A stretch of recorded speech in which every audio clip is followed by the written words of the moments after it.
MA third same Hindi साहित्य, chapter है वाक्य विज्ञान। क्वेश्चन है निकटस्थ अवयव पर संक्षिप्त टिप्पणी लिखिए। निकटस्थ अथवा है निकटस्थ अवयव का विश्लेषण कीजिए। उत्तर में है हेडिंग रहेगी निकटस्थ अवयव। निकटस्थ इंग्लिश में है इमीडिएट कंस्टिट्यूएंट। हेडिंग है फर्स्ट वाक्य में प्रयुक्त पद अथवा रूप ब्रैकेट में जिन्हें सामान्यतः शब्द कहते हैं अथवा अलग दिखे अलग, ये हेडिंग नहीं है, हेडिंग है ये निकटस्थ अवयव। तो इसके अंदर आएगा वाक्य में प्रयुक्त पद अथवा रूप अथवा अलग लिखे जाने वाले रूपों जैसे टू ने, तियो टू ने, की आदि। ब्रैकेट बंद उस वाक्य के अवयव होते हैं। जैसे शरीर अवयवों से बना होता है उसी प्रकार वाक्य भी पद या शब्दों से बना होता है। उदाहरण के लिए लड़का पढ़ रहा है। वाक्य में 4 अवयव हैं। लड़का पढ़ रहा है। इसी प्रकार वाक्य का कोई अंश मीन्स वाक्यांश जिन पदों से बना होता है वे उसके वाक्यांश अवयव होते हैं। जैसे इमारत की चौथी मंजिल का दक्षिणी हिस्सा आज गिर गया। इसमें इमारत की चौथी मंजिल का दक्षिणी हिस्सा एक वाक्यांश है। इसके 7 अवयव हैं। इमारत की चौथी मंजिल का दक्षिणी हिस्सा। जो पद या अवयव एक दूसरे से निकट होते हैं उन्हें निकटस्थ अवयव कहते हैं।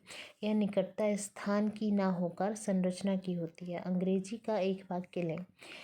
Is he going question mark. इसमें 3 अवयव हैं। इज़ ही के निकट दिखने में है किंतु वह वास्तविक रूप में ही की तुलना में गोइंग होना चाहिए, गोइंग से के अधिक निकट है। इस वाक्य में इज़ और गोइंग निकटस्थ अवयव हैं और फिर ये दोनों मिलकर ही के निकटस्थ हैं। निकटस्थ अवयव के आधार पर ही किसी वाक्य का वाक्यांश का अर्थ स्पष्ट होता है। अंग्रेजी का ही एक दूसरा वाक्य लें। The last king of the country was killed. इसमें कंट्री एंड वॉज देखने में पास हैं किंतु ये निकटस्थ अवयव नहीं है। निकटस्थ अवयव की दृष्टि से इस वाक्य का विश्लेषण होगा। अब इसमें छोटा सा चार्टिंग है मैपिंग टाइप से, तो सारा जो सेंटेंस है उसमें उसके वर्ड को अलग अलग लिख दिया है। थोड़ा सा डिस्टेंस देके जैसे कि द गैप देके last gap king gap of that country was killed. फिर इसमें मैपिंग है वो थोड़ा सा मुश्किल है।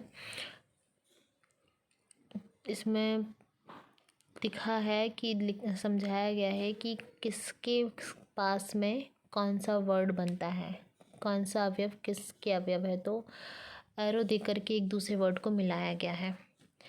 फिर हिंदी में है वही वाक्य, हिंदी में है दूसरा वाक्य, मतलब हिंदी का एक वाक्य लिया है एग्जाम्पल के लिए।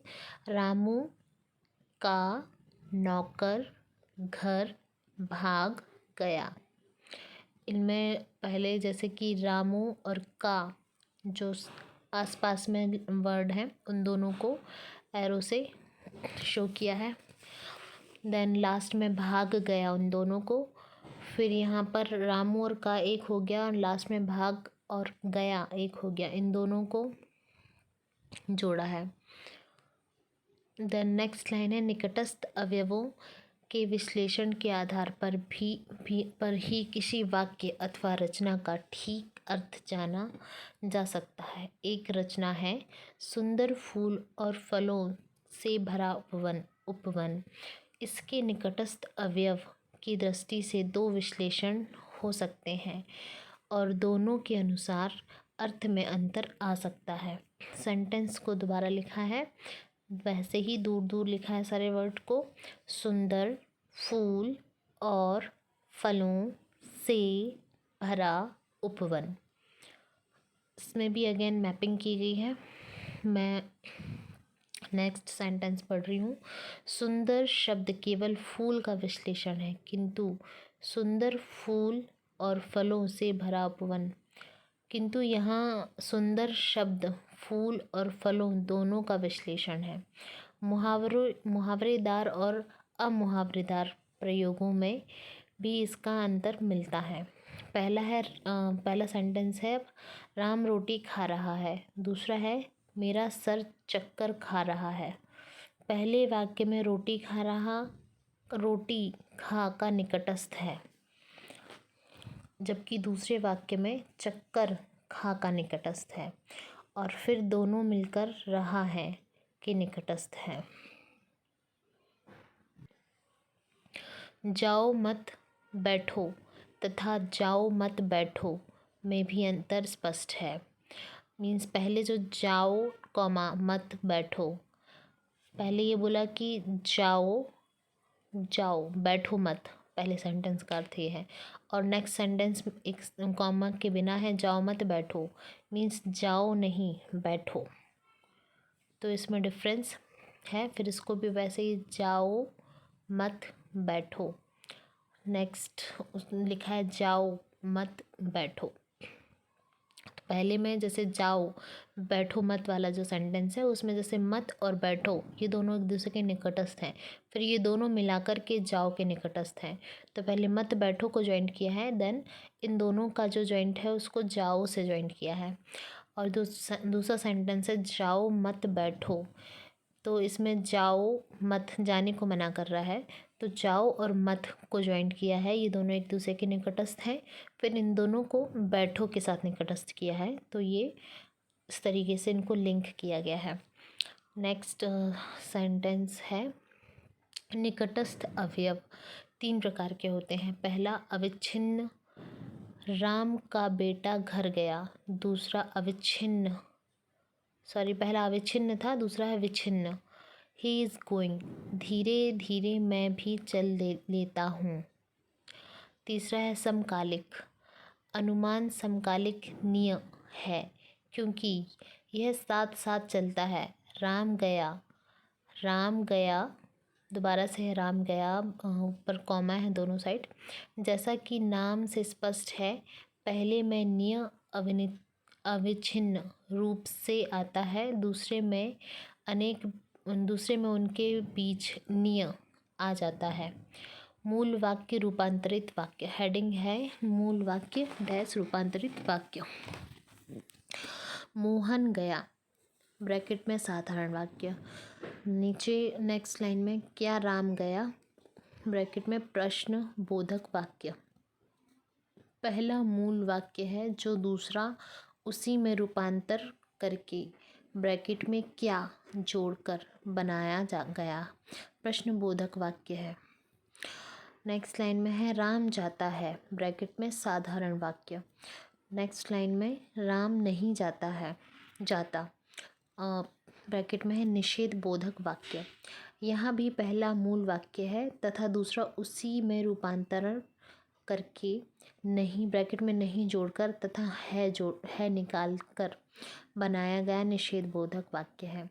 बढ़ई लकड़ी काट रहा है, ब्रैकेट में कर्तव्यवाच्य।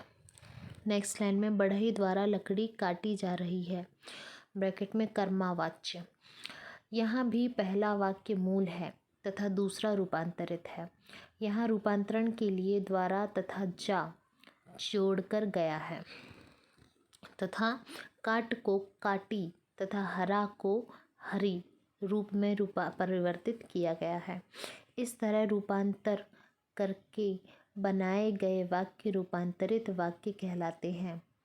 ये रूपांतरित वाक्य जिन मूल वाक्यों से बनाए जाते हैं उन्हें मूल वाक्य कहते हैं। रूपांतरण में मुख्यतः 3 बातें आती हैं: जोड़कर, निकालकर, परिवर्तित करके करना। संक्षेप में जो वाक्य अपने मूल वाक्य में अरूपांतरित होते हैं उन्हें मूल वाक्य कहते हैं। जो वाक्य साधारण, अप्रश्नबोधक, निषेध बोधक, कर्तव्यवाच्य होते हैं उन्हें विपर्य जो वाक्य मूल वाक्य के आधार पर रूपांतर करके बनाए जाते हैं उन्हें रूपांतरीय वाक्य कहते हैं। जो वाक्य मिश्र संयुक्त प्रश्नबोधक निषेधबोधक कर्मवाच्य भाववाच्य आदि होते हैं। नेक्स्ट में है हिंदी में मूल वाक्य मुख्यतः 6 प्रकार के होते हैं। पहला योजी क्रियायुक्त। ईश्वर है कल सर्दी थी। ईश्वर है कौमा कल सर्दी थी कौमा दशरथ राजा थे कौमा घोड़ी अच्छी है। मोहन ने विनोद को पुस्तक दी। इसके बाद दूसरा है आकर्षक क्रियायुक्त। घोड़ा दौड़ता है। तीसरा है सकर्म क्रियायुक्त। राम ने फल खरीदे कौमा मोहन ने विनोद को पुस्तक दी। चौथा अप्रत्यक्ष क्रियायुक्त। मुझे यह पसंद है कौमा राम को प्यास लगी है। पांचवा है बाध्यता बोधक क्रियायुक्त। राजीव को जाना पड़ा। छठवा है औचित्य बोधक क्रियायुक्त। शीला इसमें है शीला को पढ़ना चाहिए।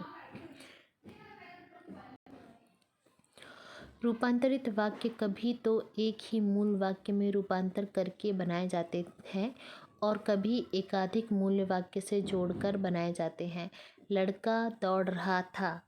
लड़का गिर गया = दौड़ने वाला लड़का गिर गया कौमा या जो लड़का दौड़ रहा था गिर गया। मोहन गया था श्याम नहीं आया = मोहन गया था किंतु श्याम नहीं आया।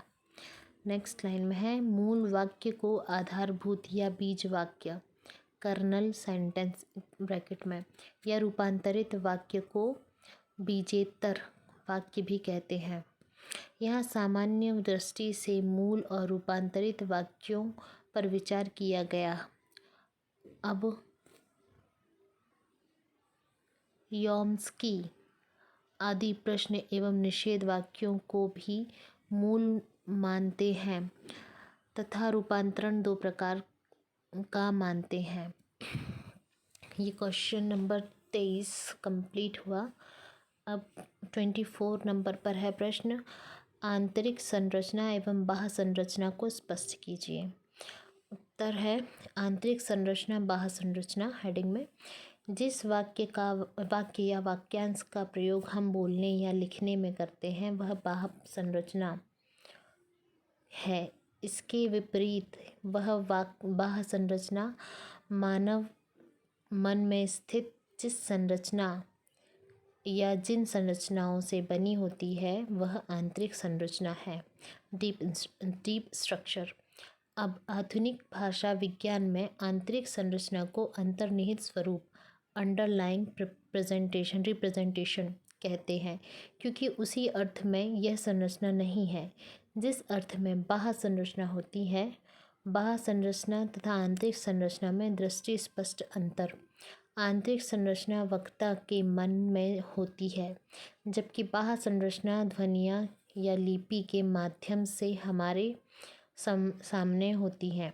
दूसरा है इसीलिए पहली की सत्ता मात्र मानसिक है किंतु दूसरी की भौतिक है को पहली में आर्थिक और व्याकरणिक घटक अपने अमूर्त रूप में होते हैं जबकि दूसरी में वे मूर्त रूप लेकर एक रचना के रूप में हमारे सामने आ जाते हैं। उदाहरणार्थ आंतरिक संरचना लड़का खाना खा प्लस अपूर्ण पक्ष हो प्लस वर्तमान।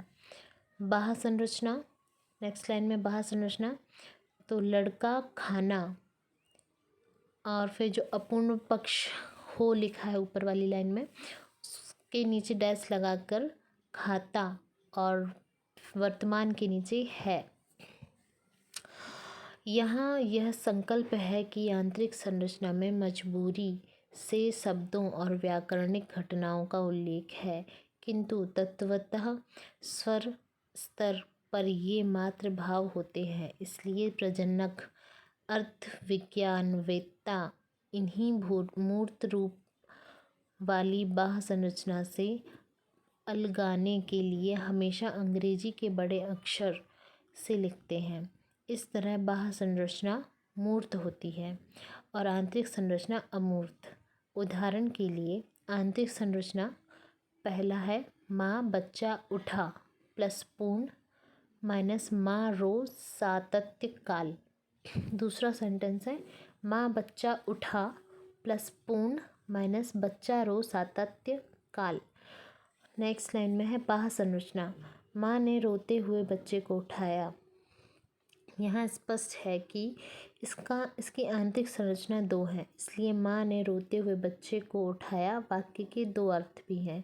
आंतरिक संरचना तथा बाह्य संरचना में शब्द दिखाने का काम रूपांतरण नियम कहते हैं, ट्रांसफॉर्मेशन रूल। तो ये काफ़ी यहाँ पर ये प्रश्न नंबर 24 भी कंप्लीट होता है।